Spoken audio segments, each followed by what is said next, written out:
पहले एक छोटी सी राय में इस पर देवेंद्र आपसे ले लूं, ये मसला क्या है, फौजरी हुई है या नहीं हुई है?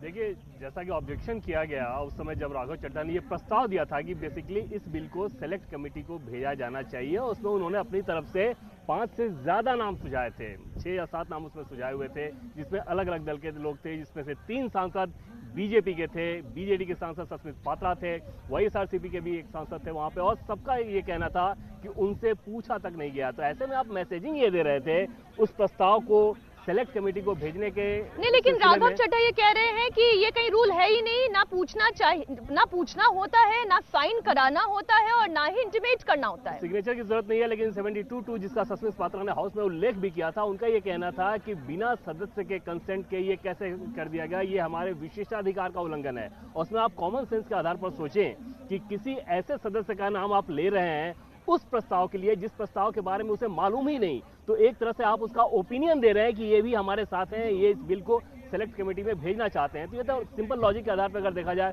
तो ये समझ में आता है कि ऐसा नहीं किया जा सकता। बाकी अब चेयरमैन ये समझेंगे कि आखिर किस रूल के अंतर्गत राघव चड्ढा जो कह रहे हैं वो सही है या बीजेपी के सांसद या सस्मित पात्रा जो कुछ कह रहे हैं वो सही है। ठीक है, एक छोटा रिएक्शन विजयलक्ष्मी, ये बताएं कि अगर राघव चड्ढा गलत साबित होते हैं तो क्या उनकी सदस्यता पर भी कोई खतरा होता है या कोई सस्पेंशन उनके खिलाफ आ सकता है?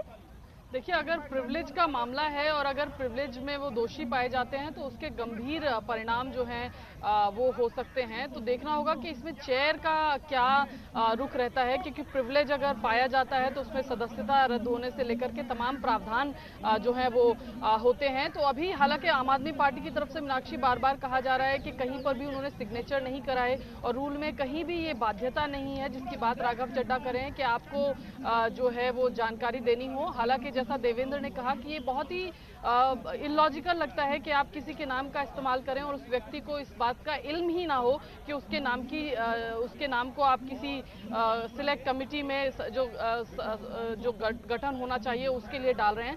तो कहीं ना कहीं इलॉजिकल तो लगता है। बहरहाल अब चेयर इस पर कैसे क्या रुख रहता है लोकसभा चेयर राज्यसभा चेयरमैन का, वो देखना होगा। ठीक है, अब जरा एक बार देवेंद्र मुझे आज की पूरी टाइमलाइन समझा दें, दर्शकों को समझा दें। प्रधानमंत्री नरेंद्र मोदी संसद में किस वक्त आएंगे, कितने बजे उनका भाषण होना है, कितनी देर के लिए वो आज भाषण देंगे और किन किन मुद्दों को आज के अपने भाषण में वो समाहित कर सकते हैं? और इसमें 2-3 चीजें हैं। सबसे पहली बात तो ये है कि प्रधानमंत्री नरेंद्र मोदी जब संसद भवन परिसर पहुंचेंगे और हाउस में पहुंचेंगे, दोनों में बड़ा फर्क रहेगा। संसद भवन परिसर जैसा कि वो तकरीबन 10:30 बजे आते हैं, उसके बाद उनकी एक मीटिंग होती है बीजेपी के नेताओं के साथ, और उसके बाद संसद भवन परिसर में जो उनका प्रधानमंत्री का दफ्तर है वहां पर वो दूसरे काम कर रहे होते हैं। हाउस में वो तब पहुंचेंगे जब उन्हें बोलना होगा, बोलने से तकरीबन आधे घंटे 40 मिनट पहले वो हाउस में पहुंचेंगे, लेकिन वो सारा अपडेट लेते रहते हैं। हमारे सोर्सेज का ये कहना था कि प्रधानमंत्री नरेंद्र मोदी ने विपक्ष के जितने भी सांसदों ने सदन में जो जो सवाल खड़े किए हैं, एक एक बयान को उन्होंने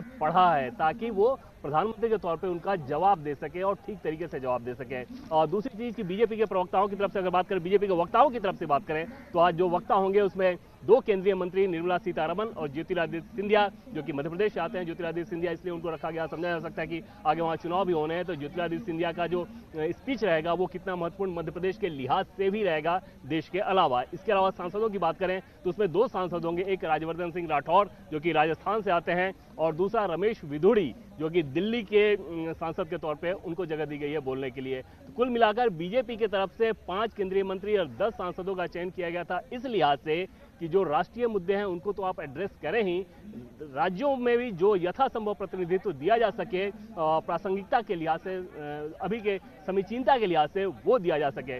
रह गई बात प्रधानमंत्री नरेंद्र मोदी के स्पीच की, तो समझा जा सकता है कि प्रधानमंत्री नरेंद्र मोदी जब बोलेंगे शाम 4 बजे का टाइम बताया गया, लेकिन मुझे लगता है कि उसमें थोड़ा और विलंब लगेगा। और ये इस लिहाज से हो जाता है कि कई सांसद अपने तय समय से जब थोड़ा ज्यादा बोलते हैं तो आप समझ सकते हैं कि उसी हिसाब से आगे टाइम वो बढ़ते जाता है, लेकिन 4 बजे के बाद का समय है। यानी एक बात तो तय है कि आज जब प्रधानमंत्री नरेंद्र मोदी बोलेंगे तो वो महंगाई के विषय को भी छुएंगे, वो मणिपुर हिंसा पर तो बात करेंगे ही, लेकिन इसके अलावा भ्रष्टाचार, quit India, dynasty quit India, इन तमाम मसलों को भी वो जरूर अपने इस भाषण में शामिल करेंगे, हम देखेंगे वो भी। लेकिन झा साहब मुझे एक बात बताएं, कल अमित शाह भी जब बोल रहे थे तो उन्होंने कहा कि अगर मणिपुर हिंसा में महिलाओं की सुरक्षा को लेकर, उनकी अस्मिता को लेकर वाकई में इतने ही चिंताशील होते, इतने ही भावुक होता विपक्ष, तो इस वीडियो को बाहर आ जाने के बाद वो सीधा जांच एजेंसियों को इसे सुपुर्द करता, ना कि इसके ऊपर राजनीति खेलना शुरू करता। देखिए, सबसे बड़ी बात है, राम भगवान ने एक बात बोली थी, तुलसीदास ने उन्होंने लिखा था, तात धर्म न सत्य समाना, कि हे बड़े भाई, सत्य के समान कोई दूसरा बड़ा धर्म नहीं होता है। लेकिन आज ये सरकार जो धर्म के नाम पे राजनीति करती है, सबसे बड़ा अधर्म करती है संसद भवन के अंदर। संसद भवन में झूठ बोलती है।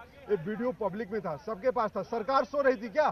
सरकार 72 दिनों के बाद जागी, जब वीडियो देखती है, कार्रवाई करती है। और मुख्यमंत्री क्या कहते हैं, ऐसे वीडियो तो रोज आ रहे थे। इसका मतलब मुख्यमंत्री को रोज पता था वहां पे कि ऐसे कारनामे रोज हो रहे हैं, ऐसे महिलाओं के साथ अत्याचार बलात्कार रोज हो रहे हैं। तो मुख्यमंत्री जी का शर्मनाक करने वाला बयान संसद भवन के अंदर आता है। देश आज शर्मिंदा है, भारत माता करा रही है। इसके लिए दुष्यंत कुमार ने एक लाइन कही थी, मैं बेपनाह अंधेरों को सुबह कैसे कहूं, मैं बेपनाह अंधेरों को सुबह कैसे कहूं, मैं इन नजारों का अंधा तमाशबीन नहीं। तो देश का गुस्सा राहुल गांधी की आवाज के रूप में संसद भवन के अंदर निकल रही है, इसलिए सवाल उठा रहे हैं। ठीक है, हमें एक छोटे से ब्रेक के लिए रुकना होगा यहाँ पर। इंडिया टीवी हर वक्त हर जगह डाउनलोड करने के लिए सर्च करें India TV news Google play store या ऐप स्टोर पर।